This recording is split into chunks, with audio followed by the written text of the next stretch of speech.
হাজার হাজার ছিদ্রযুক্ত একদম নরম তুলতুলে সফট রুমালি রুটি যে একবার খাবে সে দ্বিতীয়বার খাওয়ার জন্য আবারও চাইবে। এত বেশি মজা, কোনো রকম বেলাবেলির ঝামেলা ছাড়া এই রুটি বানানো যায়।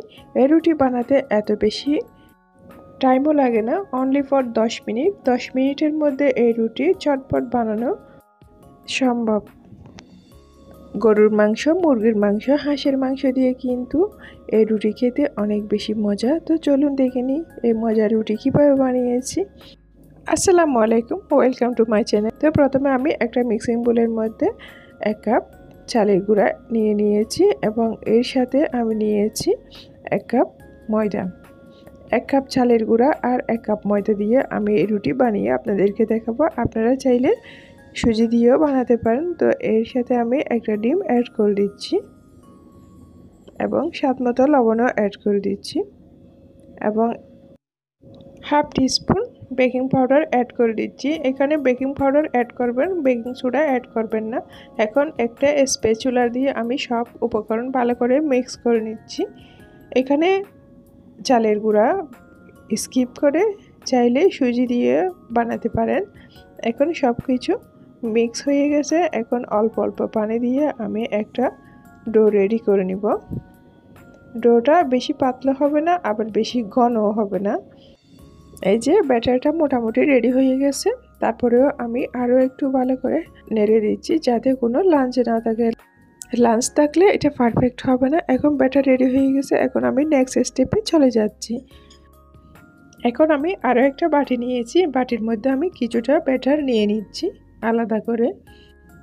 এখন বাটিতে যেই ব্যাটারটা নিয়েছি সেটাতে আমি ফুড কালার ইউজ করতেছি। এখানে আমি রেড অরেঞ্জ কালার দিয়ে একটা কালার করে নিচ্ছি। এখানে আমি রেড অরেঞ্জ কালার দিয়েছি, আপনারা চাইলে যে কোনো কালার দিয়ে সেটা বানাতে পারেন যার যার পছন্দ অনুযায়ী। তো এখন আমি রুটিগুলো রেডি করার জন্য চলে যাচ্ছি। একটা ফ্রাই প্যানের মধ্যে আমি একটু করে তেল ব্রাশ করে দিচ্ছি যাতে তলানি দিয়ে লেগে না যায়। তো ব্রাশ করে দেওয়ার পর আমি যে কালার করেছি সেটা দিয়ে একটু ডিজাইন করে দিচ্ছি। ডিজাইন করে দেওয়ার পর আমি 1 মিনিট ওয়েট করব। 1 মিনিট ওয়েট করার পর আমি হোয়াইট কালার যেই ব্যাটার আছে সেখান থেকে 1 চামচ দিয়ে দিব। দিয়ে আমি রুটিটা কমপ্লিট করব।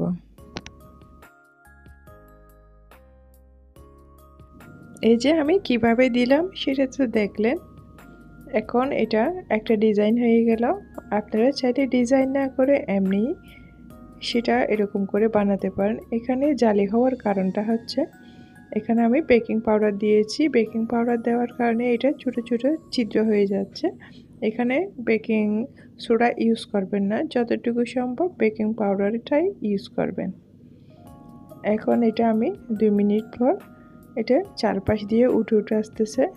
এখন এটা পারফেক্ট হয়ে গেছে। এখন এটা আমি চুলা থেকে নামিয়ে নিচ্ছি। এই রুটিটা খেতে কিন্তু অনেক বেশি মজা, আপনারা একবার হলেও বাসায় ট্রাই করবেন।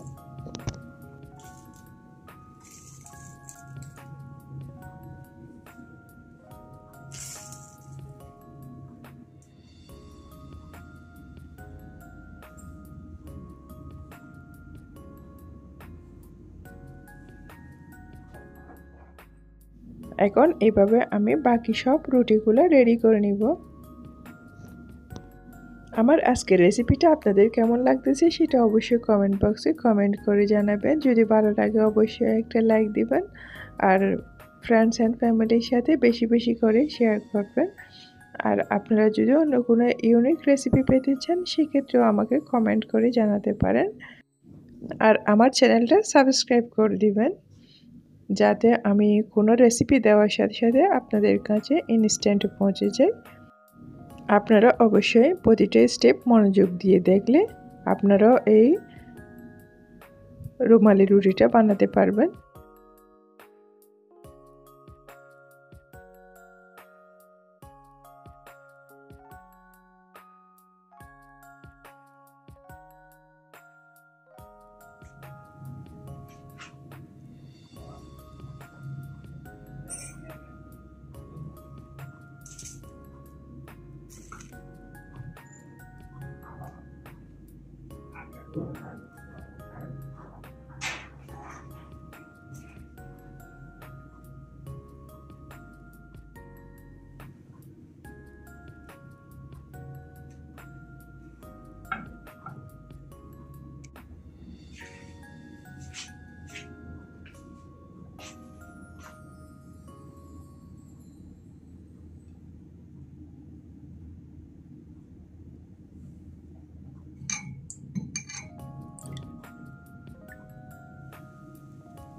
এই যে আমার সব রুটিগুলো রেডি হয়ে গেল।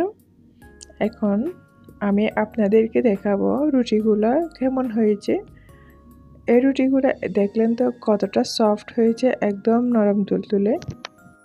এটা ছোট থেকে শুরু করে সবাই অনেক বেশি পছন্দ করবে। অবশ্যই বাসায় একবার হলেও বানিয়ে দেখবেন।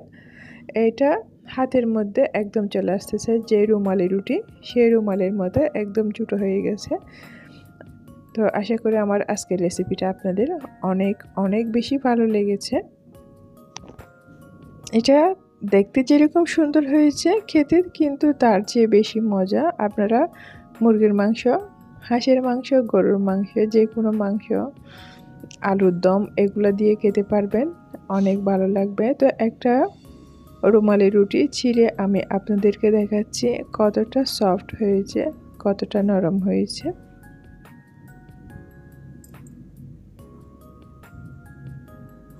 তো আজ এই পর্যন্ত, আবার অন্য কোনো নতুন রেসিপি নিয়ে আপনাদের কাছে ফিরে আসবো। তো সবাই ভালো থাকবেন, সুস্থ থাকবেন, সবাই সবার জন্য দোয়া করবেন। আসসালামু আলাইকুম।